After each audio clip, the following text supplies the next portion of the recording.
Assalamualaikum warahmatullahi wabarakatuh. Saya Hira Sakinah, NIM 1199230067. Saya di sini akan memaparkan materi untuk memenuhi ujian tengah semester mata kuliah Bank dan Industri Keuangan Bank. Pertama, saya akan menjelaskan tugas pokok Bank Indonesia. Tugas pokok Bank Indonesia ada 3. 1. Stabilitas moneter. Stabilitas moneter sebagai otoritas moneter Bank Indonesia menetapkan dan melaksanakan kebijakan moneter untuk mencapai dan memelihara kestabilan nilai rupiah. Arah kebijakan didasarkan pada sasaran laju inflasi yang ingin dicapai dengan memperhatikan berbagai sasaran ekonomi makro lainnya, baik dalam jangka pendek, menengah, maupun jangka panjang. Implementasi kebijakan moneter dilakukan dengan menetapkan suku bunga. 2. Stabilitas sistem pembayaran. Ada 2 sistem pembayaran yang digunakan di Indonesia, yaitu sistem pembayaran tunai dan sistem pembayaran non-tunai. Stabilitas sistem pembayaran bagi Anda yang memiliki rekening di salah satu bank yang ada di Indonesia, tentu saja Anda sudah tahu tentang sistem pembayaran yang berlaku di Indonesia. Ada 2 sistem pembayaran yang bisa digunakan di Indonesia, yaitu sistem pembayaran tunai dan sistem pembayaran non-tunai. Yang ketiga yaitu stabilitas sistem keuangan. Stabilitas sistem keuangan adalah kondisi yang memungkinkan sistem keuangan nasional berfungsi secara efektif dan efisien, serta mampu bertahan terhadap kerentanan internal dan eksternal, sehingga alokasi sumber pendanaan atau pembayaran dapat berkontribusi pada pertumbuhan dan stabilitas perekonomian nasional. Tujuan dari pengawasan ini yaitu untuk menciptakan kestabilan dalam sistem keuangan Indonesia, serta membatasi resiko dan juga biaya krisis sistemik yang mungkin akan muncul di kemudian hari. Biasanya pengawasan yang dilakukan oleh Bank Indonesia ini merupakan pengawasan makroprudensial dengan tugas yang dimiliki oleh Bank Indonesia ini, maka sistem keuangan di Indonesia bisa tetap stabil untuk jangka waktu yang lama. Selanjutnya saya akan menjelaskan tentang pengertian OJK, tujuan, fungsi, dan tugas. Pengertian OJK atau Otoritas Jasa Keuangan.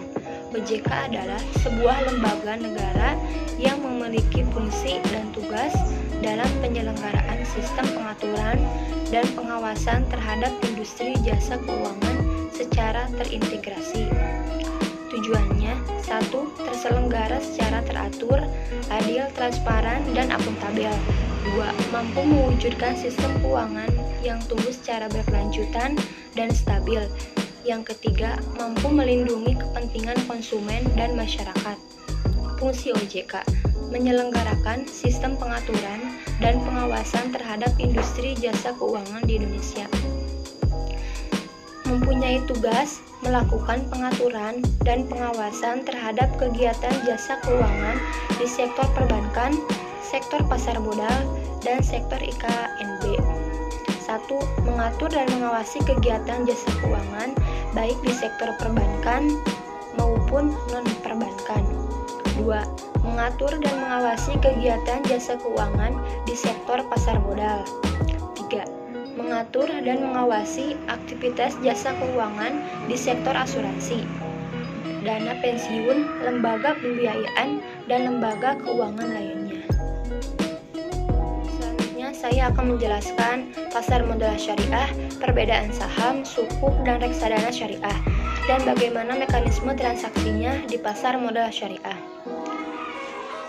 Definisi pasar modal syariah sesuai dengan Undang-Undang Nomor 8 Tahun 1995 tentang pasar modal adalah kegiatan yang bersangkutan dengan penawaran umum dan perdagangan efek perusahaan publik yang berkaitan dengan efek yang diterbitkannya, serta lembaga dan profesi yang berkaitan dengan efek.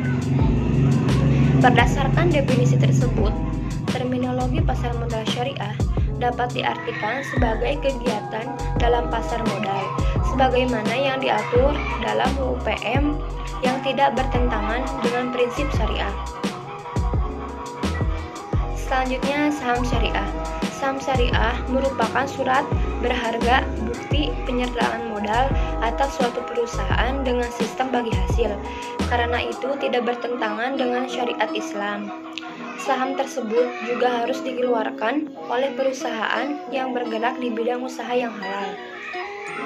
Selanjutnya, obligasi syariah atau sukuk retail merupakan sertifikat atau bukti kepemilikan bersama atas aset tertentu dengan sistem bagi hasil. Ini berbeda dengan obligasi konvensional yang merupakan surat utang atau pinjaman yang berbunga. Penggunaan dana sukuk juga harus untuk kegiatan usaha yang halal. Sedangkan reksadana syariah merupakan alternatif investasi bagi masyarakat pemodal, khususnya pemodal kecil dan pemodal yang tidak memiliki banyak waktu dan keahlian untuk menghitung risiko atas investasi mereka, sehingga harus dibantu oleh seorang manajer investasi. Berbeda dengan reksadana konvensional, di mana manajer investasi yang mengelola dana, investor bisa bebas membeli segala macam saham. Untuk reksadana syariah, manajer investasi harus selektif memilih saham yang tidak bertentangan dengan syariah Islam. Selanjutnya, mekanisme pasar modal syariah. Terdapat beberapa mekanisme yang dipakai dalam pasar modal syariah, yaitu yang pertama, transaksi tanpa riba. Terhindar dari praktik spekulasi, hanya mentransaksikan efek syariah. Emiten yang tergolong syariah transaksi menggunakan akad. Yang pertama, transaksi non-riba. Transaksi non-riba ini sekaligus menjadi keunggulan serta pembeda antara mekanisme transaksi di pasar modal konvensional dan di pasar modal syariah. Jadi, transaksi di pasar modal syariah dijamin transparan dan tidak ada bunga sebagai bentuk riba itu sendiri, melainkan menggunakan sistem bagi hasil sesuai dengan kaidah syariat Islam. Selanjutnya yaitu kedua, terhindar dari praktek spekulasi. Tidak seperti pada pasar modal konvensional, pasar modal syariah membuang jauh-jauh praktek spekulasi dalam menentukan harga efek. Oleh karena itu, dalam pasar modal syariah tidak boleh melakukan transaksi secara langsung dengan menggunakan jasa broker atau pialang. Pasar modal syariah menjunjung tinggi prinsip kehati-hatian dalam setiap transaksinya. Ketiga, hanya memperjualbelikan efek syariah. Dalam hal ini, pasar modal syariah sebagai salah satu jenis pasar modal yang memperdagangkan komoditas berupa efek yang berjangka waktu panjang. Pasar modal syariah hanya memperdagangkan saham, obligasi, dan reksadana syariah saja. Berbeda dengan modal konvensional. Berbeda dengan pasar modal konvensional, di pasar modal konvensional juga memperjualbelikan efek lain seperti surat hutang serta turunan dari efek itu sendiri berupa option, warrant, dan juga right. Keempat, hanya perusahaan yang sesuai dengan syariat. Maksudnya, dalam mekanisme pasar modal syariah ini hanya memperjualbelikan saham dan obligasi dari perusahaan maupun badan usaha yang sesuai dengan syariat Islam. Yang kelima, tidak memperjualbelikan efek dari perusahaan minuman keras, rokok, dan lain sebagainya yang memproduksi maupun memperdagangkan komoditas non-syariah atau komoditas haram. Jual beli harus berdasarkan pada akad yang jelas. Hal inilah yang menjadikan transaksi pada mekanisme pasar modal syariah dinilai aman. Selain menghindari transaksi jual beli efek secara langsung melalui broker akad yang jelas inilah juga membantu para investor dan para pelaku di pasar modal syariah dapat bertransaksi secara aman dan tanpa was-was. Dalam hal ini, transaksi dilayani dengan prinsip first come, first serve.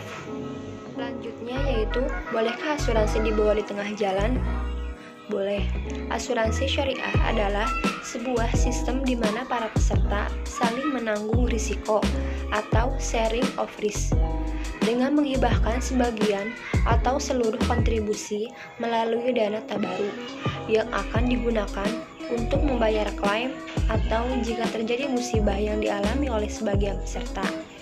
Peranan perusahaan di sini adalah sebagai pemegang amanah dalam mengelola dan menginvestasikan dana dari kontribusi peserta. Perusahaan bertindak sebagai pengelola operasional saja, bukan sebagai penanggung seperti pada asuransi konvensional. Asuransi kesehatan. Asuransi kesehatan hampir sama dengan asuransi kendaraan. Ketika kita membayar premi, maka kita akan dilindungi 1 tahun ke belakang. Apabila terjadi kecelakaan atas kendaraan kita, maka asuransi akan membayar kerusakan yang terjadi. Apabila kendaraan tidak terjadi apapun, maka premi asuransi yang dibayarkan akan hangus. Begitu juga dengan asuransi kesehatan. Apabila kita sudah membayar, maka kita akan dilindungi 1 tahun ke belakang. Jika kondisi kita sehat walafiat, tidak terjadi klaim, maka premi yang dibayarkan akan hangus. Lalu, di mana letak kerugiannya? Bukankah kita sudah dijaga oleh asuransi jika terjadi maupun tidak terjadi risiko? Artinya, kita harus bersyukur atas kesehatan yang terjadi dalam 1 tahun kemarin. Nah, perbedaan asuransi kendaraan dengan asuransi kesehatan adalah semakin tua mobil yang akan diasuransikan, preminya semakin murah. Sementara asuransi kesehatan sebaliknya, semakin tua kita membeli, maka harga preminya semakin mahal.